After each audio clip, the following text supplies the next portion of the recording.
Gross margin का क्या मतलब होता है, ये आज की इस वीडियो में सीख लेते हैं।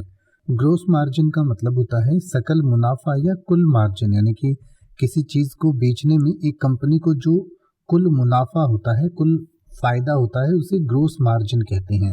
इसमें थोड़ी सी कंफ्यूजन होती है लोगों को नेट मार्जिन और ग्रोस मार्जिन में, तो मैं थोड़ा सा समझा देता हूँ। ग्रोस मार्जिन का मतलब होता है कि मान लीजिए कोई कंपनी है, उसने किसी चीज़ को बनाने में 180 रुपये उसको लगे और उसने 220 रुपये में बेच दिया, तो इस पे 40 रुपये उनको बचे।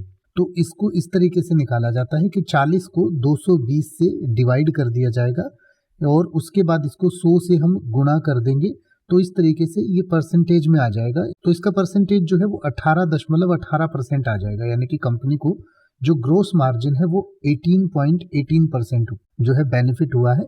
लेकिन नेट मार्जिन में इसमें से टैक्स भी घटा दिया जाता है, यानी कि टैक्स भी इसमें से घटाने के बाद जो है ये नेट मार्जिन आ जाता है। लेकिन ग्रोस मार्जिन का मतलब है कि टैक्स से पहले जो है कंपनी को क्या क्या फायदा हुआ, कितना फायदा हुआ, उसे कहते हैं। और इसको निकालने का फॉर्मूला जो है वो आपकी स्क्रीन पर दिया गया है। यानी कि ग्रोस मार्जिन का फॉर्मूला होता है कि रेवेन्यू, यानी कि जितने में वो टोटल चीज बेची गई, मान लीजिए 220 रुपए में कोई चीज बेची गई, उसको बनाने में जो खर्चा लगा था कंपनी का वो 180 रुपए था, तो उसको आप कह सकते हैं कॉस्ट ऑफ गुड्स सोल्ड, यानी कि कॉस्ट कितनी लगी कंपनी को, तो उसमें से वो घटा देंगे। यानी कि 220 में से 180 घटाएंगे तो 40 बच जाएगा और 40 को फिर हम रेवेन्यू से डिवाइड कर देंगे। रेवेन्यू मतलब कि जितना कंपनी को इनकम हुई है उस चीज को बेच के, तो वो 220 रुपये हुई है, तो 220 से हम इसको डिवाइड कर देंगे।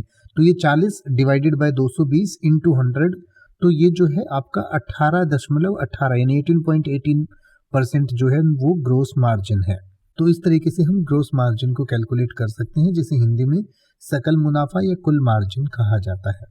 अब आप ऐसे ही किसी भी वर्ड का मतलब हिंदी और इंग्लिश में YouTube पर सर्च कर सकते हैं। आपको मेरी वीडियो मिल जाएगी जिसमें आप बिना किसी फालतू बकवास के सीधा उस वर्ड का मतलब समझ पाएंगे। तो ऐसी ही वीडियोस को देखते रहने के लिए चैनल को सब्सक्राइब करें और बेल आइकन को प्रेस करें।